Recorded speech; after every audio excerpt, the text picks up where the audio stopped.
Like Vasquez said in Aliens, let's rock. If you're new to the tribe, we got Rich behind the mix, Rad is across the table, and my name is Yanni Ballmeister. We are Unity Gym, experts at turning driven people into athletes.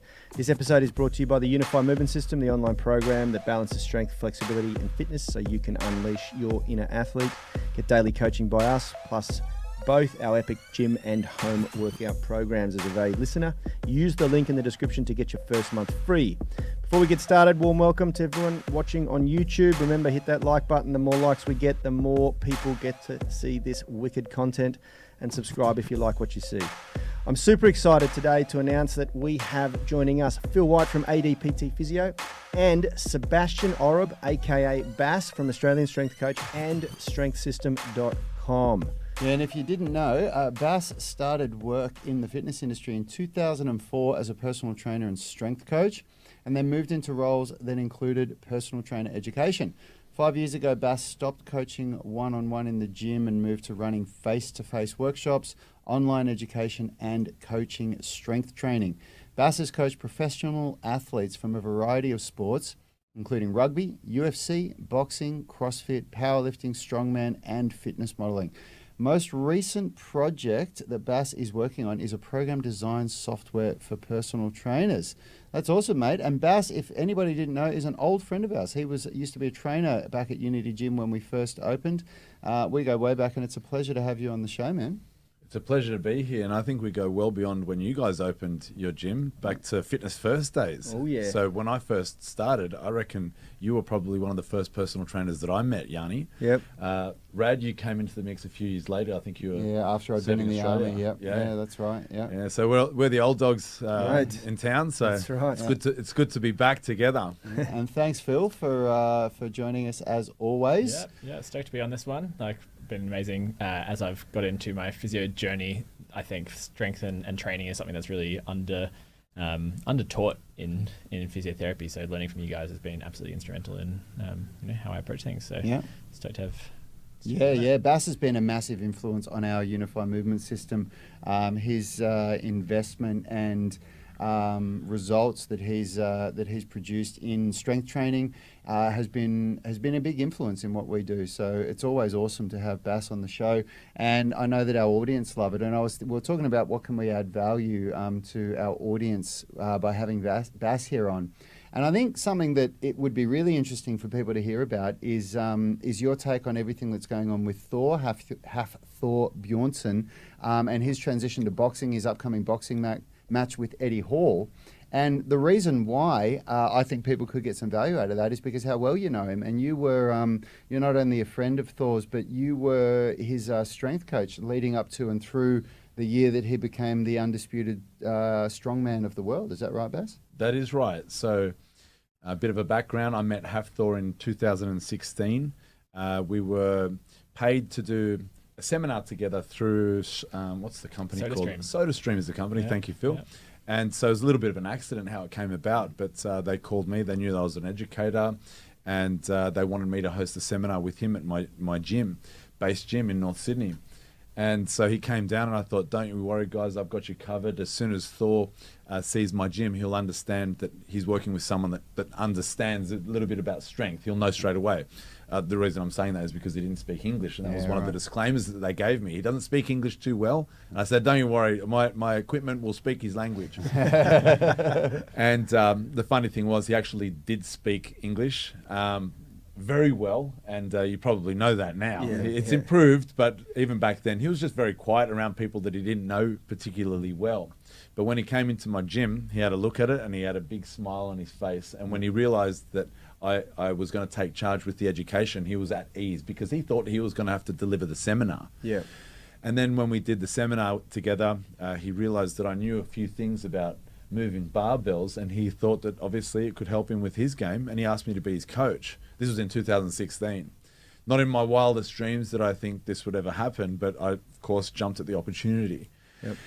And coaching him didn't just mean online, which is what I kind of do with the majority of my athletes that I'm working with worldwide. It was kind of like, he's the world's strongest man, or he was number 2 at the time.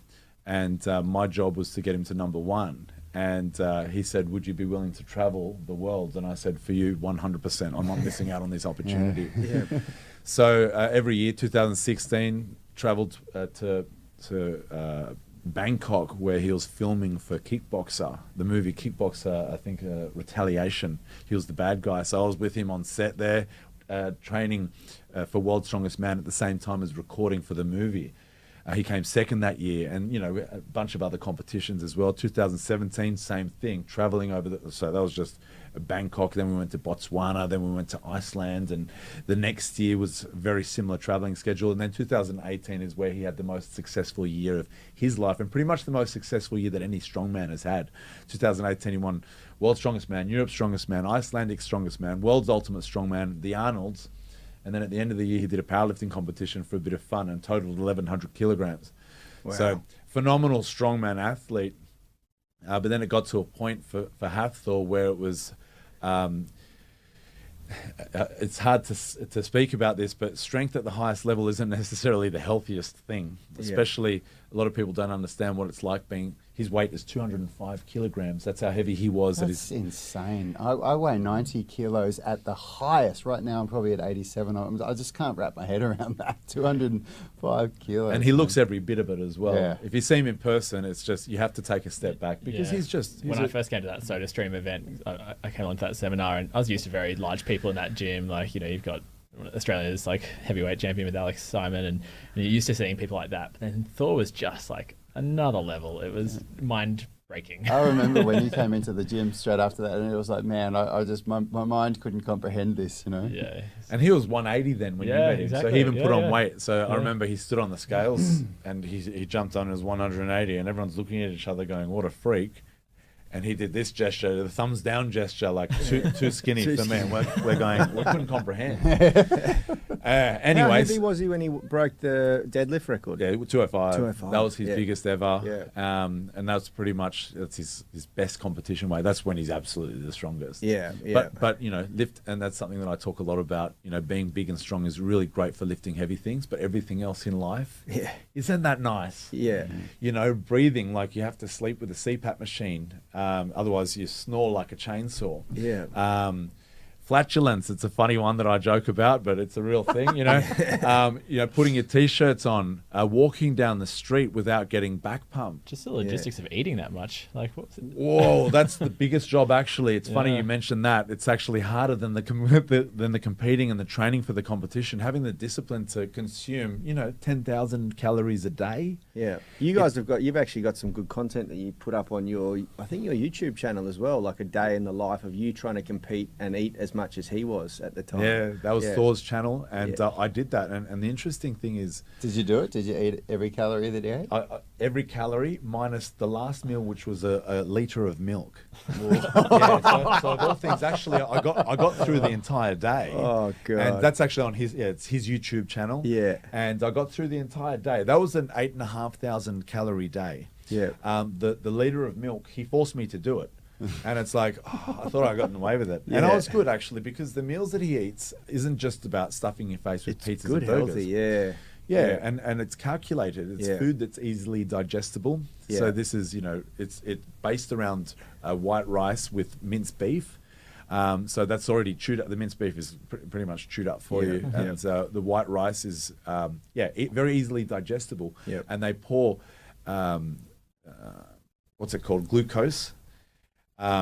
Dextrose and butter throughout the rice. Yeah, wow. Which increases the calories hugely. Yeah. And makes it really tasty, actually. Yeah. And so that's I got through the entire day, but then when it came to the litre of milk, my guts just said no thanks. And I drove home feeling like I was about to explode. And it was interesting because he taught me a lot about eating as well. And he said to me, if you ate like this every day, how do you think your strength would go? And it was just simple questions like that. And it's like, there is no doubt about it that my strength would go through the roof if I ate this much every day. But that's the fact of it. It's like, how much does it mean to you? Is strength that important that every other facet of your life needs to take the back seat? For some people, it is. And, you know, to be the world's strongest man, I'd have to say I'd probably do it too, because that's a pretty cool title.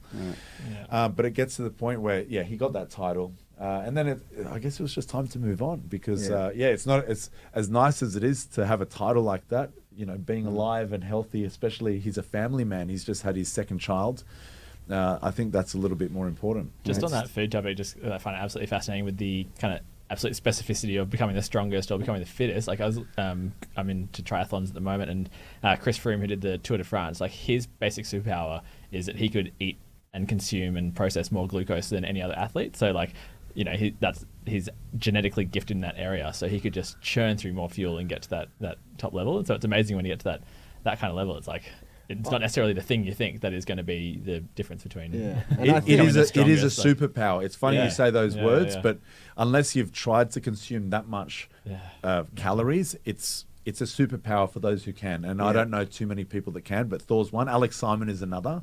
But it's a huge advantage because I don't have that.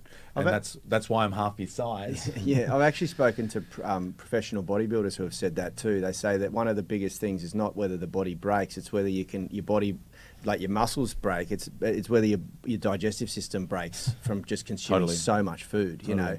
And a lot of the elite level bodybuilders that make it to the top have just somehow got a good genetics, a good digestive system, whatever it is. Good appetite. The good appetite, absolutely. But I think it's an interesting point you make, because I did watch that, and I've had spoken to you about this before, how meticulous he was with the amount of food that he ate, but it was all good food. Like the majority of people, I don't think there's any person that would look at that and go, that's an unhealthy diet. It's the amount of food might be unhealthy, but the food he was eating was very, very healthy, you know. Which was a huge benefit to him, because he'd been 205 kilograms before that, but he was a fat guy at 205 kilograms.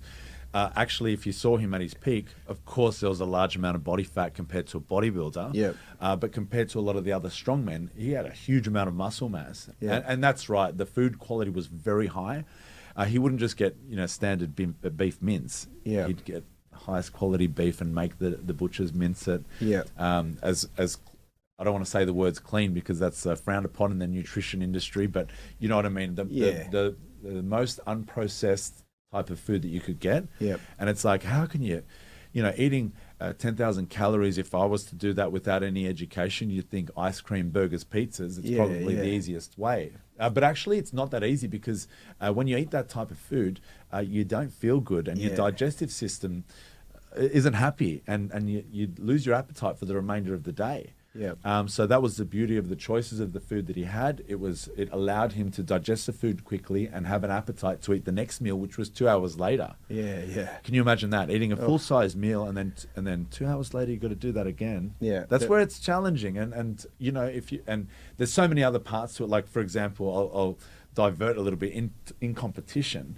It kind of, for me in competition, I'm a powerlifter, nowhere near the level that Thor was with strongman, but we kind of accepted the nerves on the day of competition.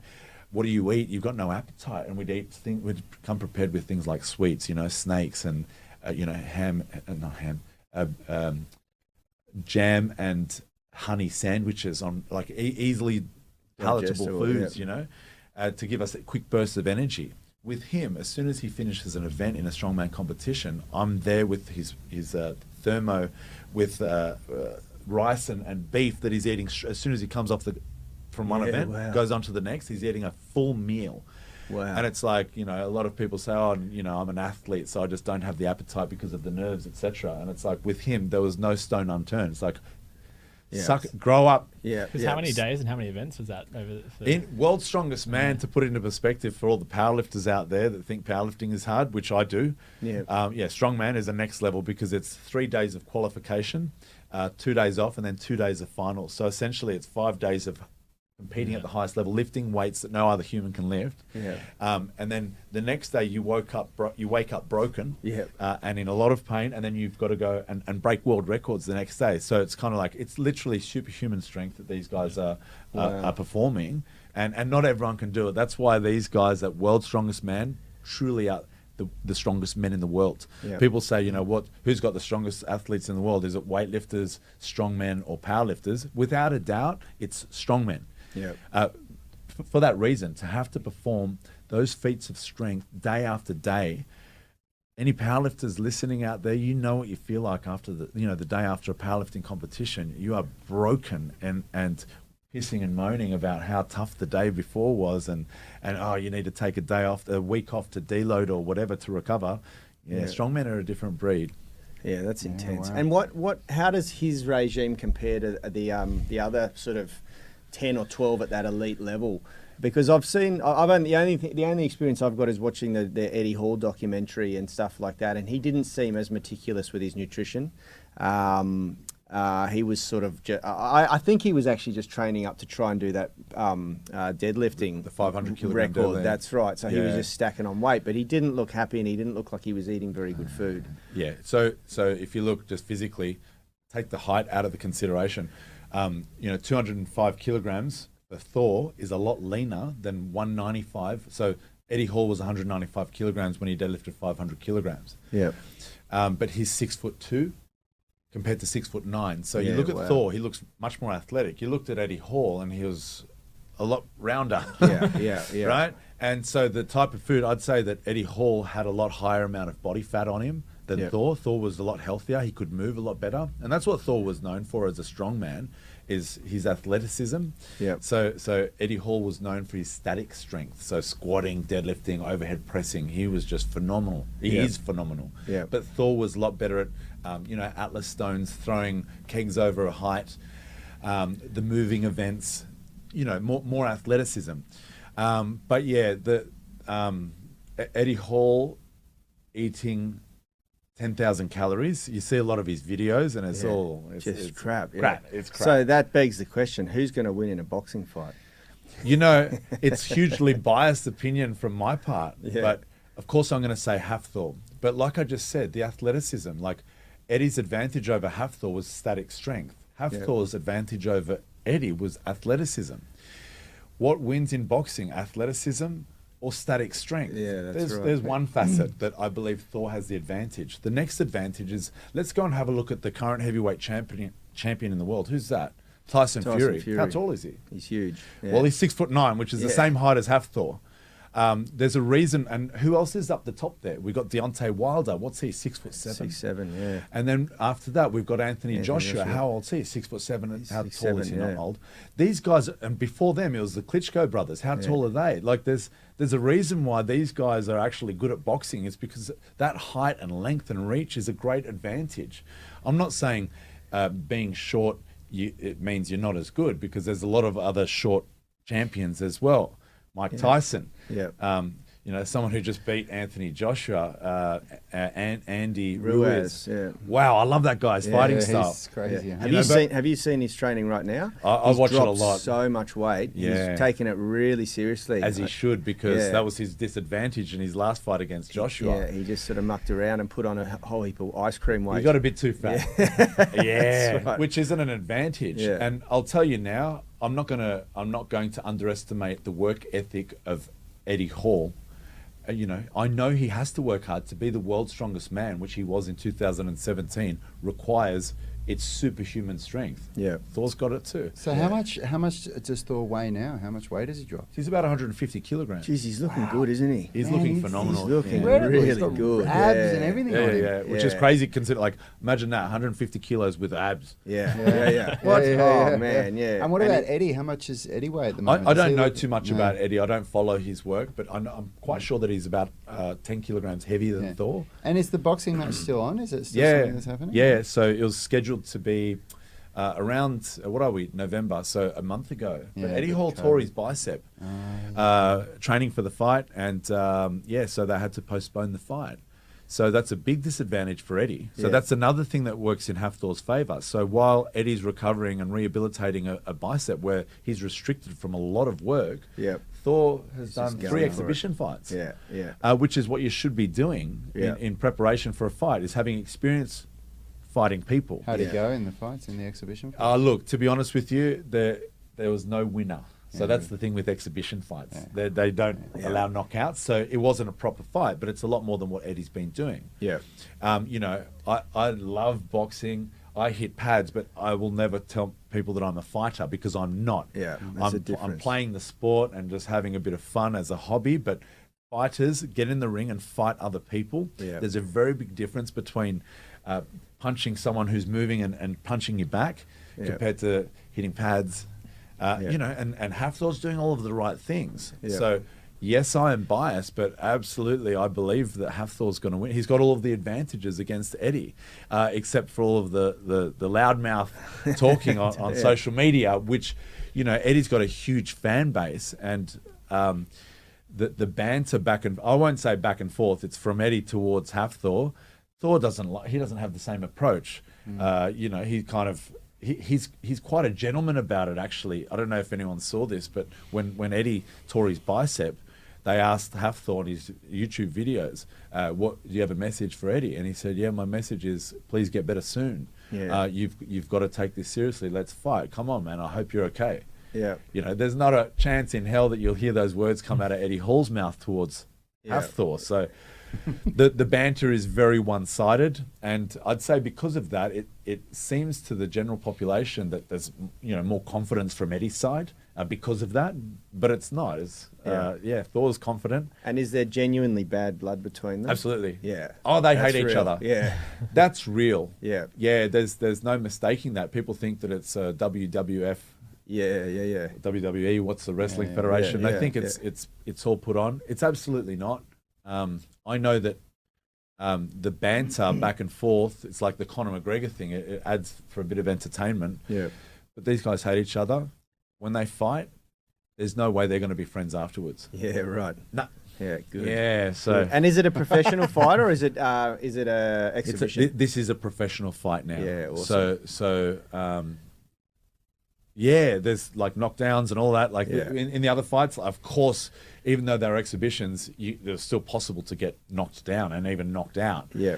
But I think that there's kind of like a gentleman's agreement going into it that let's not knock each other's heads off. Yeah. But there's no such thing in this one. Yeah. This is anything goes. All bets are off, under huh? the All rules of bets are up. boxing. Yeah, absolutely. I mean, if they this is, I guess, a legal way of killing each other. Yeah. That's how Deontay Wilder put it against Tyson Fury. But kind of like that's how much these guys dislike each other. Yeah. I'm sure none of these people are murderers at heart, but given the opportunity in here, I don't know what they would do. Yeah, it's an interest. It's like you kind of don't really know how it's going to go. I played around with boxing for many years, and I know how hard it is on an endurance level and cardiovascular level, especially when you're not very experienced. You lose a lot of your energy just through the adrenaline dump, and when there's a big paycheck on the line and your reputation and all that sort of thing, I'm sure these guys will experience something similar. I mean, they're used to competition in different sports, but to see such big guys go at it, it's going to be interesting to see how long they last, how long the stamina That's the goes. biggest question. Yeah. And it's a very obvious one amongst a lot of other heavyweight fighters. They just know what it's like. Yeah. People that have experience in the fight game. They definitely won't have the same endurance as a lighter bodyweight boxer. Yeah. Especially they won't have the same endurance as a professional boxer, full stop. They're Yeah. not boxers. They're strongmen athletes. Yeah. They're new to the sport of boxing. So, people sit there and say, Eddie's going to knock his head off or Thor's going to knock his... in my opinion, no one's knocking anyone's head off. I don't think that they have the skill level of a professional. Like, you're comparing these guys to Tyson Fury and Deontay Wilder. Yeah. They don't punch the same way. They're Yeah. not...